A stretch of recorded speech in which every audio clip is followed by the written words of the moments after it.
Guys, welcome back to a Big Brother update. It is Saturday. We're going to be talking about the last couple days. We're going to be talking about live feeds, and we're going to talk about the power of veto competition. Welcome back, everybody. Don't forget to hit the subscribe button. Click. Alright, let's get started. Alright guys, so we're going to pick up where Cedric got voted out of the house, and I didn't see it happening. Like, I wanted it to happen. I called it out in our last video. I was like, man, wouldn't it be so cool if Takor and Chemo switched sides and flipped the house and broke up the Pentagon and the collective, and every season I say the same thing. I hate seeing a powerful alliance just bulldoze through the season, kind of like last season. It's like there's no drama, there's no excitement. And man, this season finally we had someone flip on the alliance, create a whole new alliance, and basically get Cedric kicked out of the house. He volunteered to go up as a pawn. He saw Tucker do it. Problem is Tucker was writing checks that he could cash. Cedric wasn't able to cash his checks. He's the exception of the rule. The rule is you never volunteer to be the pawn. You never volunteer to be the pawn. Everyone knows that. 25 seasons of Big Brother. You never volunteer to be the pawn. And apparently Tucker is like a beast. Legitimately a comp beast. And I don't think anyone in the house has proved at this point that they can reach even close to the level of gameplay competition-wise, I believe, that Tucker is playing. And it was really sad, I feel like, to see Cedric go. He really impressed me. I thought he was a real sweetheart. I do think that he did play a really nice game of integrity, but being that person is not going to get you far in the Big Brother game, and that is so sad, but so true. So I was telling him I felt like I was watching the Hunger Games, you know, when Rue passed away. Oh, it was a Rue moment for me. I just felt gut-wrenched seeing him go, because he's so sweet. He thought he had his team, but little did he know, that team was already breaking up. Brooklyn's face during the eviction said it all. They were completely blindsided. Not only did Takor and Chemo flip on their alliance, but Joseph also flipped. You know, he was part of the collective. He was close to Cedric. They never saw it coming. So now Joseph knows that he is now a huge target to those people, and he's upset them. You know, there's only so much damage control he can do. That's what happens when you are part of an alliance and you feel like you're at the bottom of the alliance. Takor, Chemo, and Joseph all felt like they were at the bottom of that alliance. That's poor social gameplay. If you form a clique and people in your alliance aren't part of that clique, you know, things are going to happen. We were talking about it at dinner, and I was like, I think it's a little weird that the two of them went from the bottom of one alliance and then moved on over to being in the bottom of another alliance. But you have a better perspective, I think, than I do. Well, first of all, they knew they're at the bottom of the collective, Pentagon, whatever. They knew they were at the bottom of that alliance. Those people were very cliquey, very tight. They had strong social games, and they were literally going to be the first ones picked off once the rest of the house was picked off. They knew it. They were 100% certain. And they are not comp beasts. Takor, Chemo, they're not going to win a lot of competitions this season, and they know that. But don't you think that would happen to them in this alliance, too? No, because I do feel like Rubina and Tucker are already proving that, I mean, not Rubina, but just by association, that they're going to make it really far. It's a calculated move. So you know you're at the bottom of this alliance, and that's never going to change. You switch over to the Tucker group, because Angela, huge target, Tucker, huge target. Those people, they're not going to be able to win every competition every single week. The first week there's a memory competition or a luck competition. There's a huge chance that MJ can win. MJ's a very strong competitor. I mean, she's already won competitions. Brooklyn is no pushover. Like, there are people in this house that can still win competitions, and they're going to put up Tucker and Angela before anybody else. So you hide behind that. They're your bullet shields now. You know, and then hopefully you can survive any of the crossfire and be the last one standing, and now you could be numbers in the new alliance that is now going to need to split because it needs to split. Also, you have plenty of time to build new relationships because it's a new alliance. Is Angela going to be the top of the alliance? No, she annoys everyone. Takor and Chemo, they have their own little showmance going on. Everyone knows it. Tucker is got Rubina. So, like, everyone's kind of equal at that point, and I don't see it as a hierarchy where the collective, it was like, the only person who isn't like connected in that way, I'm so sorry to interrupt, but is Joseph. Because he's the latecomer to the game. So anyways, let's talk about Quinn, and then I want to talk about Joseph. Let's pull up this little graphic here to help us all out. If you remember last week, Quinn was in every alliance, friends with everyone, and he thought he was in a really good spot in the house. And now if you look at the new update, he's in no alliances. He's kind of in the Visionaries a little bit, but the Visionaries really isn't a thing. because they merged with Tucker and created the 6th Avenue minus Quinn. And this is because they went to Quinn earlier to see if he would be interested in flipping the vote and forming a new alliance, and he did not want to do it. It was too early. He didn't want to make a big move like that. He didn't want to turn it. He didn't want to piss off the other half of the house. So they were like, okay. They did it without him. And then they had to find a new person, which is Joseph.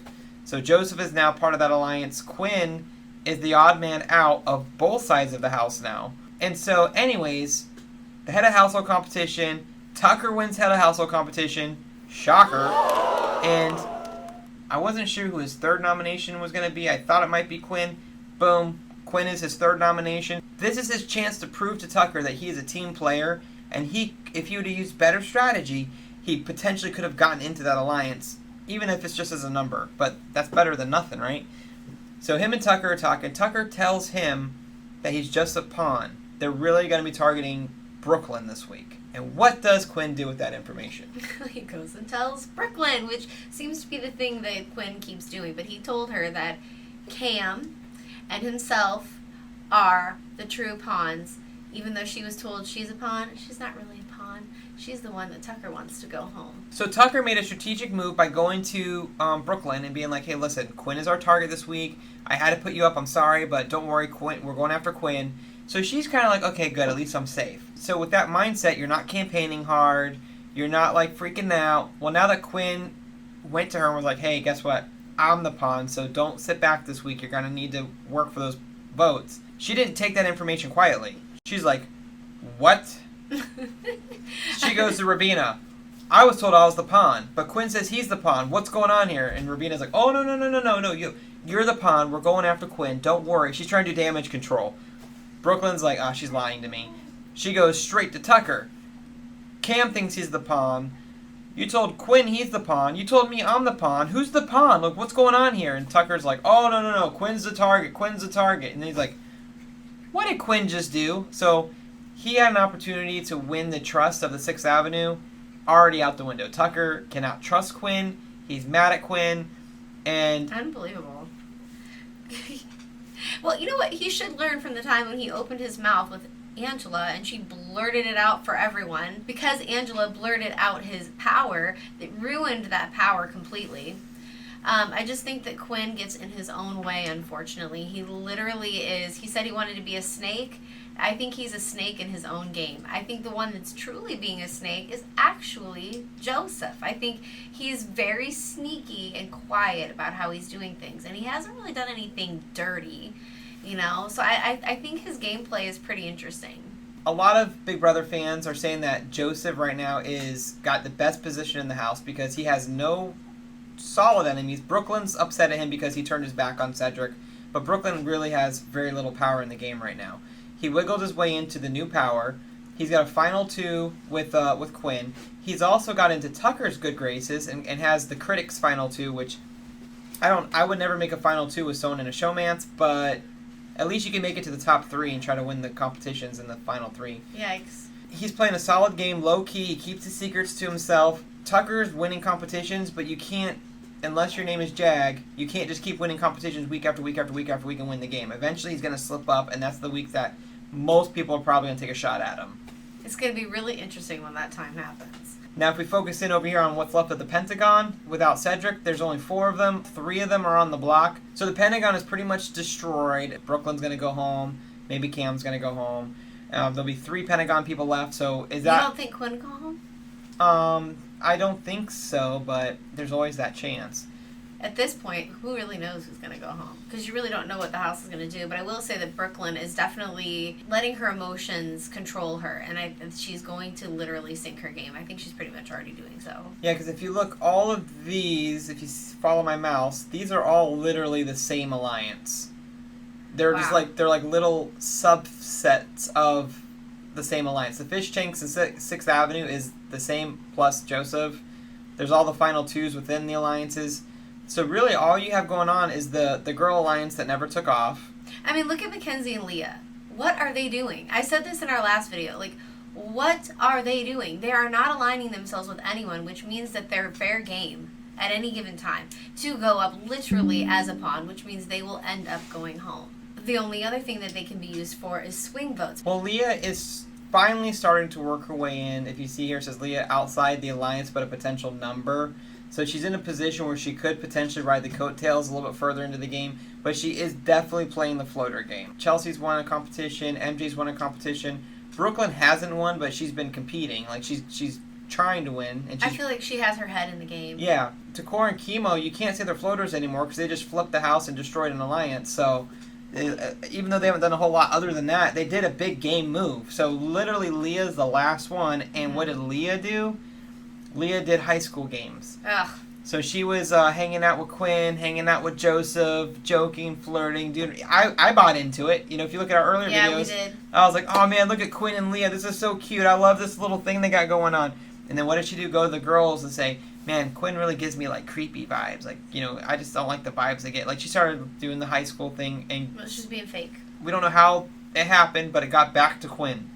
So Quinn just a few hours ago was talking about it, and he's like, you know, the game is one thing. You know, we're strategizing, making alliances, teaming up with each other. Leah doing that hurt him on a human level. Like, that was hurtful to him outside the game. Like, she was playing him. He believed it, and he found it really hurtful when he found out she was actually kind of laughing behind his back. And That's sad. Leah got called out. You know, she thought that she's really good at manipulating men, but both Joseph and Quinn are kind of onto her antics now. Leah hurt her gameplay because now those two people don't have a lot of respect for her. You know, one of the things that I really, really do like about Tucker is that he was not really all that into her from the very beginning. I think when you watch Big Brother, you could see, okay, I could see Leah connecting with Cam. I thought that from the beginning, and then possibly Tucker or even Matt. It's just sad. In the beginning, I pegged her as a girl that would do something like this, that would go around with the guys that maybe not a girl like her would be interested in, and then just play little games with them, just because it'll get her farther in the game. So let's just we'll set Leah on the burner. Wait, on the side burner. We'll set Leah on the side burner for now, and we'll have our eye on her. Is she really, really a humble girl who's chill and cool but absolutely beautiful, or is she one of those girls that, you know, they play men to get what they want? Mm-hmm. So basically, Brooklyn, Chelsea, MJ, Leah, and Quinn are all on the outs of the power in the house right now. Now, if all of them could team up and put together now another alliance to combat the 6th Avenue Alliance, that'd be their only hope. Seeing it happen twice, I don't know if we're going to see that happen, but Brooklyn, Chelsea, MJ, they're smart competitors, so there's still hope that something's going to happen, because Quinn's not doing himself any favors. If he ends up getting voted out this week, that's going to give them a lot of opportunity to formulate a plan and stand up to the Tucker Alliance. I know it's 6th Avenue, but I'm just going to start calling it the Tucker Alliance. Well, I know Chelsea didn't really like Mackenzie, so we'll have to see how Chelsea decides to play this game. Oh, Chelsea and Mackenzie are all like BFFs now. All right, yeah, Chelsea. They're sitting on the beds, like, strategizing and talking a lot now. Okay, good. I like that. I would like those 3 girls to get together, team up. I mean, I don't know what's going to happen with Leah, because Leah's also burning her bridge with Mackenzie, too. She's saying she doesn't like Mackenzie, that she's annoying. So, Leah, you're not doing Leah's the greatest, running girl. out, yeah, her high school pettiness is starting to kick in now. Oh, God. Just a fun fact, Angela's already starting to have her freak out moments. She got added into 6th Avenue. She begged to be part of the alliance. Oh, yeah, she begged. They allowed her in, and she's like, even if I'm at the bottom. Well, okay, well, guess what? You're kind of at the bottom. She had to have known that. Like, she literally sat there like a little child. Can I be a part of your group? I really just, no, can I please? And then please? cut to the live feeds of her crying to Tucker because she doesn't think Takora Chemo like her. I think she should go back on Dr. Phil, and we need to talk about how she hasn't grown up since she was in literally like 5th grade. Well, Tucker's sitting there like, oh gosh, like, what did I do? Because he's kind of Angela's like babysitter now, like her personal handler. I know, what? So look at this preparation that I did. I just want to like give myself a little shout out here. And we're following it pretty good right now. So the Power of Veto competition, we have Tucker, Quinn, Brooklyn, Cam, MJ, and Joseph competing. As soon as I saw the list, you're like, Who's gonna win? Looks Cam. Cam's gonna win this time. Oh yeah, we were talking about floaters earlier. Is Cam even on here? Who's Cam? I'm so sorry. I Cam, totally forgot. Cam's not even on here. No, yeah, he is. He's right Wait, there. oh, sorry. He's on the Pentagon. He's in the broken alliance that no longer exists. What has Cam even really seriously done? But anyways, let's move on again because Cam's boring. So I saw this list. I'm like, okay, so Tucker's going to win Power Veto. And sure enough, just now we got notification. Tucker won the Power of Veto. So he has all the power, head of household, Power of Veto, and the alliance with the numbers. So 6th Avenue, there's only 5 votes needed to kick someone out of the house this week, so they have 5 votes. So they are going to be able to single-handedly choose who goes home this week. Wow. But here's the tea. There's tea. And I haven't seen the live feeds yet because this is literally popping up while we're recording. They get out of the competition, which was the hide-and-go-seek veto competition, where they all have to go hide the things in the house, and then the people have to go in and try to find it. So that's always a fun competition. I can't wait to watch it.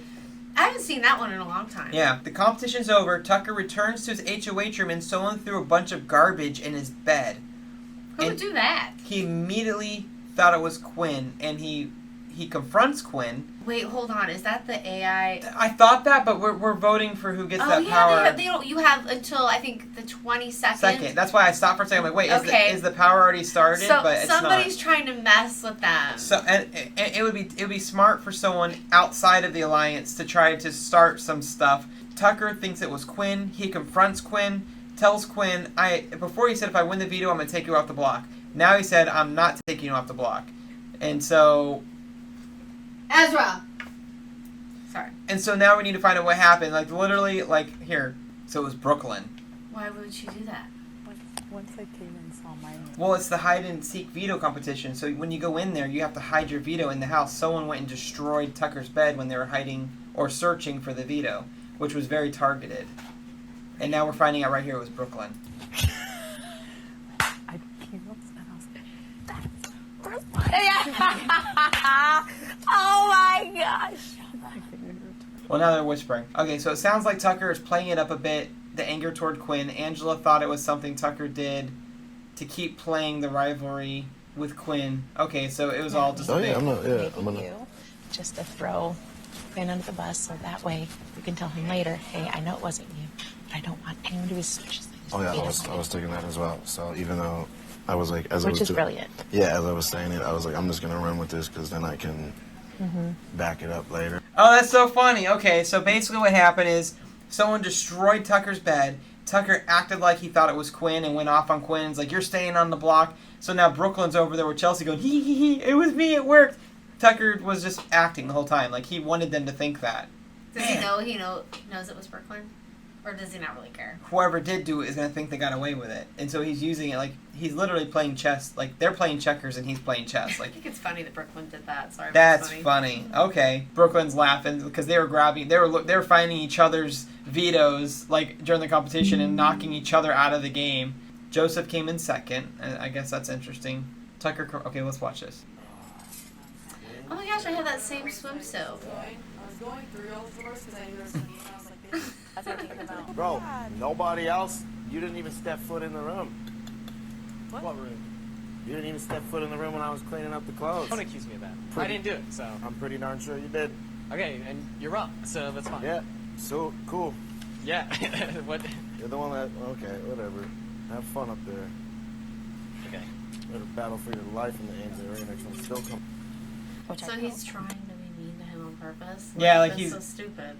No, because it worked. Because then Brooklyn and Chelsea go in the other room and they're like, it was me and it worked. Oh my gosh, you got them all. And Chelsea's like, you got them all upset at each other. Like, I guess I'm thinking about the weird things. Like, you can tell that Quinn already is having anxiety because he's sleepwalking and he's actually sleeping up in the have-not room. I'm just saying. Yeah, the sweet emotion. But why in the world would you just continue to try to, like, agitate someone No, that's it's already strategy, babe. It's uncomfortable? strategy. There is no strategy. Quinn's clearly going to be going home soon. Tucker's taking over the whole entire game. How do you not see What the is strategy there? Okay, let's Because talk. it What's the worked. I strategy? just showed you the clip where Chelsea and Because Brooklyn. they're laughing? Because they did it? No, they're laughing because they think it worked. Like, because they were Brooklyn did okay, it, see, Brooklyn and did Quinn it got to me. blamed, and now he's not going to use the veto on Quinn because she messed up the bed and Quinn got blamed for it. She thinks she did something, and it's all big smoke and mirrors. Okay, so I see what you're saying. So now, but he's saying that he doesn't care. So he's playing Brooklyn. Yeah. Brooklyn's playing Tucker, And Tucker's playing Brooklyn. No. Brooklyn thinks she's playing Tucker, but she's playing checkers. Tucker's playing chess. Anyways, the last thing we wanted to talk about was the AI instigator power that's coming up. We can vote until the 22nd. It's a power that basically... Actually, Corinne did the research on the power. We'll let her talk about it. Okay, we're done. We're done. Okay. Are you done? Yep. I'm just gonna wait. Okay.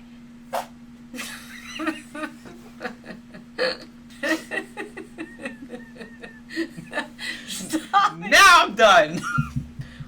I knew you were gonna do that. I'm too. done when I say I'm done. I seriously need my glasses. Okay, so once the votes are tallied, Big Brother will give one of the house guests the ability to spread misinformation around the game by using the deep fake hologram.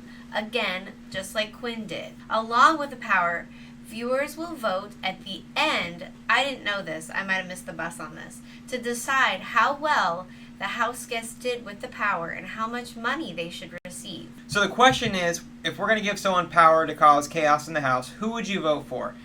And my vote would go for your mom. Yeah, I know. Well, we both talked about this at dinner, and we think Joseph is the best option. Although we probably, Angela would be kind of funny. I think it would be really funny to see Angela would get be it. funny. And of course, Tucker would come up with some crazy Big T! thing. Yeah, and he would be having a ton of fun. But I would like someone else in the game to have an opportunity to do something that, I'd like to see what Joseph would do. I think he'd do a good job. I'm going to choose Cam. You're joking. But when you do go through that list, you guys, I mean, obviously I think most people are going to pick Here's Tucker my or honest Angela. two answers. Honest two answers.